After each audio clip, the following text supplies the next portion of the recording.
बिक्री जो मैडम करूना आज्ञा मु पेट पाया छोट पान दुकान कर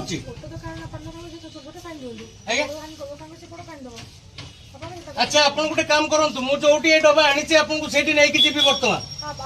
आपन मो सहित चलंतु इमीडिएट चलंतु नहीं नहीं मु तो फाइन देबी निश्चित ए डबा मु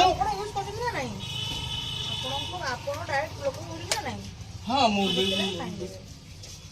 पान बिकुची जर्दा एटा बिकुची बोली एटे दे दे अच्छा मु 50-60 टका बर्तन बिक्री करछि आज्ञा मार्केट रे मु 9 रे खुल्ली दुकान अछि आपन को 200 टका कोठु आनी देबी कोंतु